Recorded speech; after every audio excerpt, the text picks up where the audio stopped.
जय श्री कृष्ण। राधे राधे दोस्तों, आप सभी का स्वागत है मेरी एक और नई कहानी वीडियो पर। यह कहानी बहुत ही प्रेरणादायक है। भगवान स्वयं कैसे अपने भक्तों की रक्षा करते हैं, इसका संदेश इस कहानी से मिलता है। कहानी को लास्ट तक जरूर सुने और मेरा मनोबल बढ़ाएं। कमेंट सेक्शन में हर हर महादेव अवश्य लिखें। तो कहानी कुछ इस प्रकार है। एक समय था, उस समय में एक ब्राह्मण रहता था।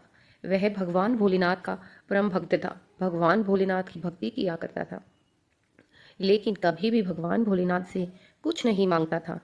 एक समय भगवान भोलेनाथ और माता पार्वती आपस में बातें कर रहे थे। माता पार्वती ने भगवान भोलेनाथ से कहा कि हे भगवान, यह आपका परम भक्त है। इसके पास चाहे सब कुछ है या नहीं, लेकिन कभी भी आपसे कुछ नहीं मांगता। अब ये बात कही तो भगवान को भी लगा कि हाँ, शायद पार्वती सही कह रही है। तब उसने अपने भक्त को दर्शन देने की सोची और उससे सुख और दुख के बारे में पता करना चाहा। अब वह स्वयं जब ब्राह्मण मंदिर में पूजा करने आया तो भगवान ने उस ब्राह्मण को दर्शन दिए। ब्राह्मण भगवान के दर्शन पाकर गदगद हो गया। खुशी का कोई ठिकाना न था और भगवान के चरणों में लिपट गया। कहने लगा, हे भगवान, मेरा तो जीवन सफल हो गया है। आपकी वजह से जो आज आपने मुझे दर्शन दिए हैं, मेरे जीवन में कोई कमी न रही। इस पर भगवान भोलेनाथ ने कहा, देखो, मैं तुम्हारी भक्ति से प्रसन्न हूँ। तुम जो चाहे वो चीज़ मुझसे मांग सकते हो। अगर तुम्हें लगता है कि तुम्हारे जीवन में किसी चीज़ की कमी है, वो तुम मुझसे कहो।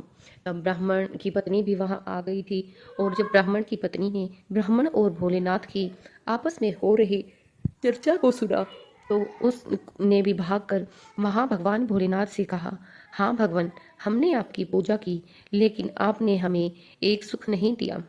इस पर भगवान भोलेनाथ उस ब्राह्मणी की तरफ देखने लगे और कहने लगे कि मैं तुम्हारे सुख और दुख को देखने ही आया हूँ और अगर कोई कमी हो उसको पूरा करने आया हूँ। तुम कहो, तुम्हें क्या दुख है। इस पर ब्राह्मणी ने कहा कि हे भगवान, वैसे तो सब कुछ हमारे पास है। जीवन का गुजर बसर आपकी कथा से पूरा हो जाता है, लेकिन हमारी कोई संतान नहीं है। फिर ब्राह्मण ने भी कहा, हाँ भगवान, ये तो एक कमी है। मेरी कोई संतान नहीं है जो मैं ये अपने संस्कार अपनी संतान को दे सकूं और उसे आपकी कथा का वर्णन करने और आपका गुणगान करने के लिए आगे बढ़ा सकूं।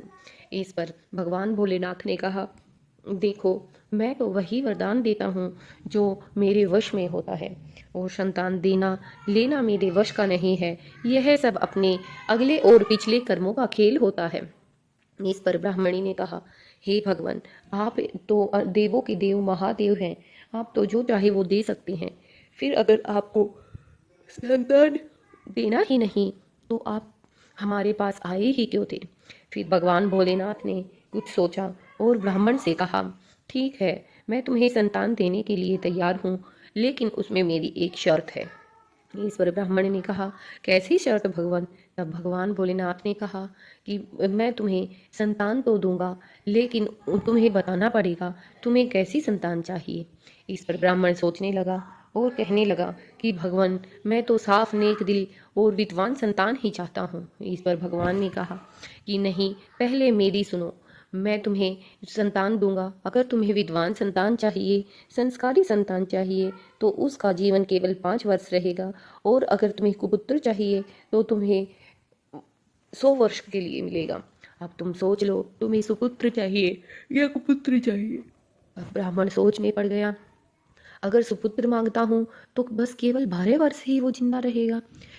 5 वर्ष ही वो जिंदा रहेगा। 5 वर्ष के बाद मैं फिर निसंतान हो जाऊंगा और मेरे घर में फिर कोई संतान न होगी।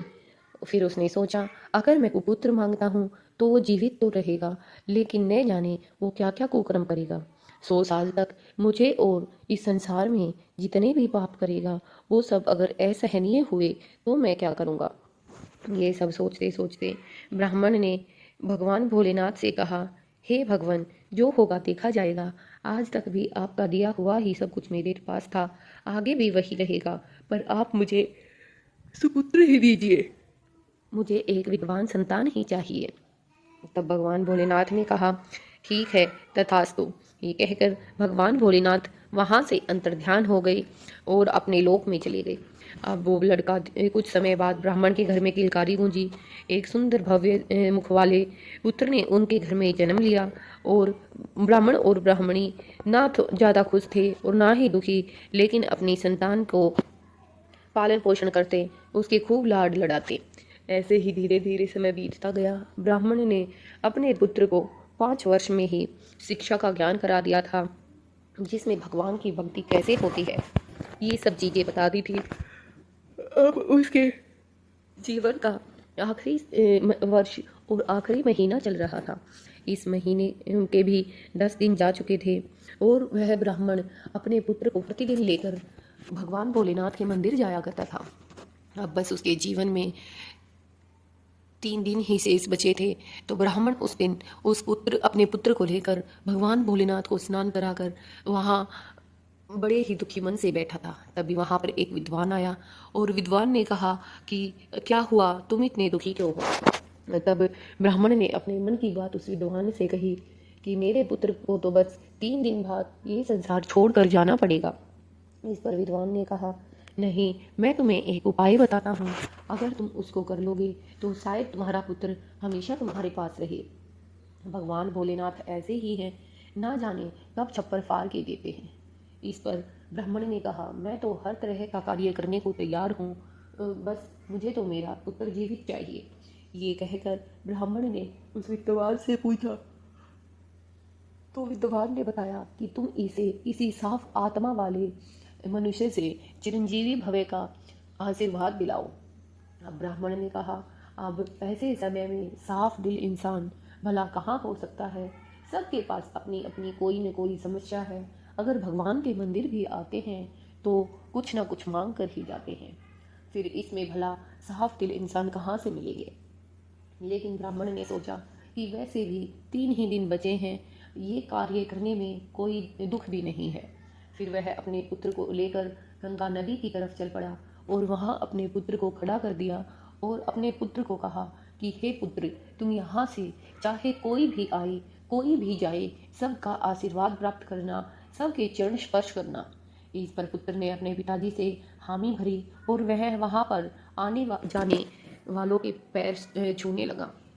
पैर छूते छूते काफ़ी समय बीत गया था। अगले दिन सुबह का समय हुआ और वहाँ पर सप्तऋषि गंगा नदी में स्नान करके आए। अब सप्तऋषि जैसे ही वहाँ आए, ब्राह्मण के पुत्र ने उनके पैर छुए और सप्तऋषियों ने बड़े ही साफ मन से कहा, चिरंजीवी भवे। ये सुनते ही ब्राह्मण वहीं पर छुपा हुआ था, वहीं आकर के हंसने लगा।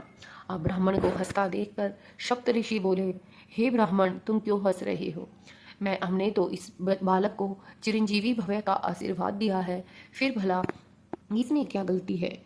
तब ब्राह्मण कहने लगा कि हे सप्तऋषि, आपने तो इसे चिरंजीवी भवे का समय दिया है, लेकिन इसका तो जीवन काल केवल 2 दिन का ही शेष है। इस पर सप्तऋषि भौचक्के से हो गए और सारी बात जानी। तब ब्राह्मण ने कहा कि हे सप्तऋषि, यह मेरा पुत्र है, मुझे भगवान भोलेनाथ की भक्ति से प्राप्त हुआ है, उनके वरदान से पैदा हुआ है और इसका जीवन काल केवल 12 वर्ष का था, लेकिन आज इसको आपने चिरंजीवी भवे का आशीर्वाद दिया है और अगर आपका आशीर्वाद खाली जाता है तो मैं दुनिया वालों को बता दूंगा कि सप्तऋषि तो झूठा आशीर्वाद देते हैं। सब आप पर हंसेंगे, कोई आपकी भक्ति को नहीं मानेगा। तब अगर यह बात सच हो जाती है तो सारी दुनिया आपका गुणगान करेगी। इस पर सप्तऋषि असमंजस में पड़ गए और सोचने लगे, भला भगवान भोलेनाथ के वरदान को हम कैसे टाल सकते हैं, वो तो होकर ही रहता है। लेकिन अगर हमारा आशीर्वाद झूठा निकला तो लोग हम पर विश्वास नहीं करेंगे और हमें सब झूठा मानेंगे, सब समझेंगे सप्तऋषि बस पूजा पाठ का दिखावा करते हैं।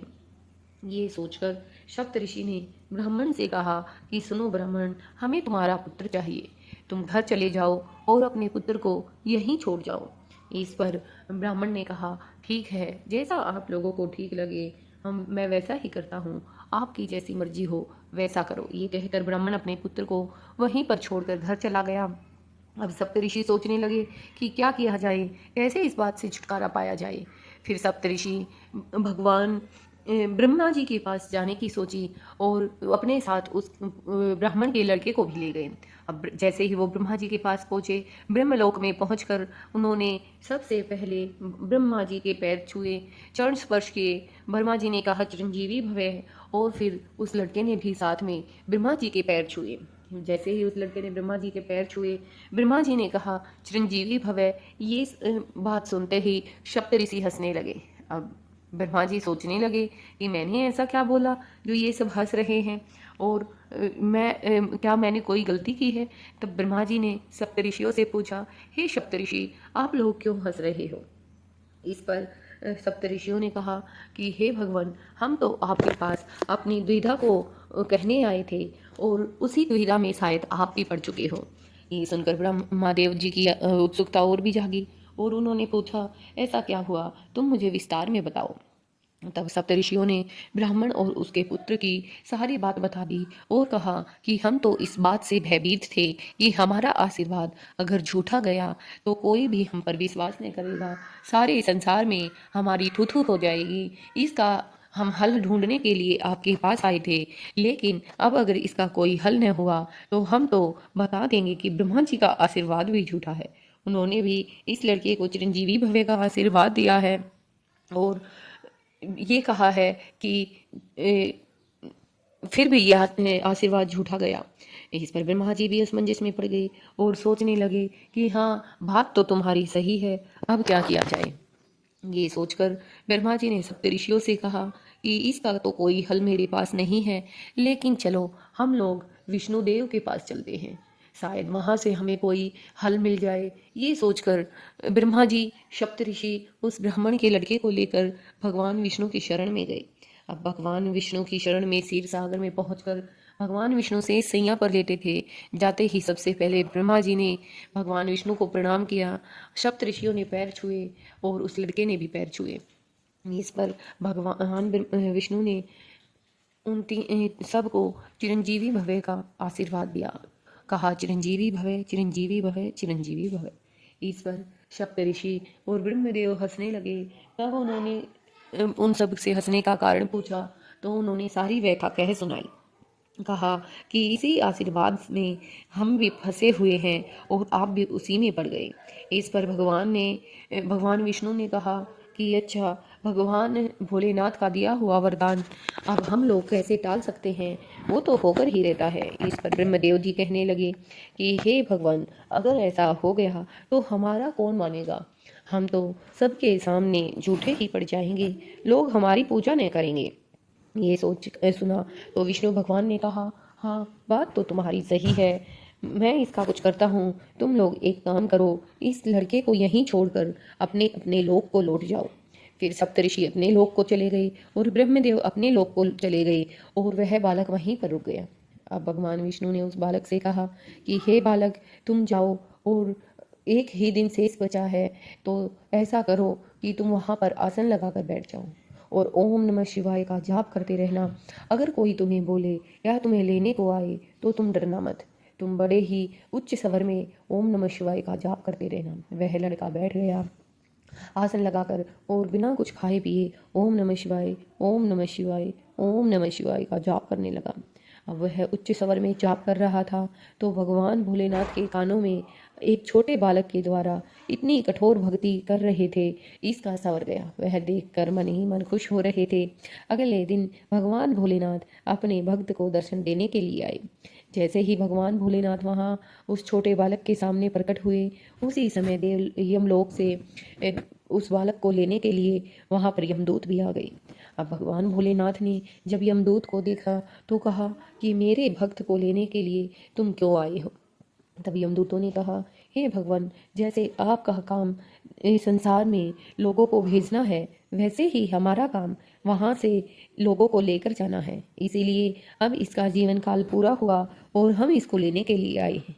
उस समय भगवान भोलेनाथ ने कहा कि हे यमदूतों, यह मेरा अनन्य भक्त है। इतनी छोटी सी उम्र में इतनी कठोर तपस्या, इतना मीठा सवर भला मेरे कानों में जा रहा है, और मेरे सामने इतनी छोटी सी उम्र में लोग इस यमदूत इसको लेकर चले जाएं, ये मुझे बिल्कुल भी पसंद नहीं है। मैं इसको चिरंजीवी भव्य का आशीर्वाद देता हूँ। यह युगों युगों तक जिएगा और संसार में इसकी व्यथा फैलेगी। लोग इसकी भी पूजा करेंगे। ऐसा आशीर्वाद अभी के अभी इस नन्हे बालक को देता हूँ। इतना कहते ही यमदूत ने कहा, हे भगवान, हे भोलेनाथ, आप सच में भोले हो। आप तो ये भी नहीं सोचते कि ये कौन है, क्या है, बस उसकी भक्ति से खुश हो जाते हो। निश्चल भाव की भक्ति देखी नहीं कि आशीर्वाद दे डाला। तब भगवान भोलेनाथ ने कहा कि अच्छा, ये कौन है, तुम ही बताओ। इस पर यमदूतों ने कहा, हे भगवान, यह तो वही ब्राह्मण का लड़का है जिसको आपने ही वरदान से ब्राह्मण को दिया था और इसका 5 वर्ष का जीवन काल पूरा हो गया। इस पर भगवान भोलेनाथ ने कहा, हाँ, ये तो मैंने नहीं सोचा, लेकिन अब मैंने इसको अपनी भक्ति का वरदान दे दिया है। अब ये यहीं भूलोक पे रहेगा और मेरी भक्ति करेगा। इसका यश हर जगह फैलेगा। ये कहकर भगवान भोलेनाथ ने आगे कहा कि ये अपने माता पिता के साथ ही रहेगा। अभी इसको ब्राह्मण के पास मृत्यु लोक में वापस पहुंचा दो। ये कहकर भगवान भोलेनाथ वहां से अंतर्ध्यान हो गए और वह बालक आगे चलकर मार्कंडेय ऋषि के नाम से प्रसिद्ध हुआ। मार्कंडेय ऋषि को कौन नहीं जानता, उनका यश हर जगह फैला हुआ है। ऐसे ही भगवान भोलेनाथ हैं, जैसा उनका नाम है वैसा ही उनका काम है। जहाँ पर निश्चल भाव होता है वहीं पर भगवान होते हैं। भगवान किसी भी चीज़ के भूखे नहीं, ना दिखावे के, ना ही किसी और चीज़ के। भगवान को बस भाव चाहिए। भाव अगर साफ है तो वो हमेशा ही आपके पास रहते हैं। उम्मीद करती हूँ आपको मेरी कथा अच्छी लगी होगी। अगर कथा अच्छी लगे तो भगवान भोलेनाथ के चरणों में मेरा प्रणाम, और आप भी कमेंट सेक्शन में अवश्य लिखें। इस कथा को ज़्यादा से ज़्यादा शेयर करें ताकि लोगों में धार्मिक कहानियाँ, पौराणिक और प्रेरणादायक कहानियों का विस्तार हो सके, उनको भी इनका ज्ञान प्राप्त हो सके। अगर एक इंसान भी एक दूसरे इंसान को एक वीडियो शेयर करता है, उससे मुझे भी काफ़ी मोटिवेशन मिलता है। तो अगली नेक्स्ट वीडियो के लिए इंतज़ार करें, और ये कथा पूरी सुनने के लिए आपका बहुत बहुत धन्यवाद। कमेंट सेक्शन में अपना नाम अवश्य लिखें। नेक्स्ट वीडियो में कोशिश करती हूँ कि सबसे प्यारे कमेंट का नाम के साथ मैं वर्णन करूँगी। धन्यवाद। हर हर महादेव, घर घर महादेव। जय श्री विष्णु भगवान की जय। ओम नमः शिवाय।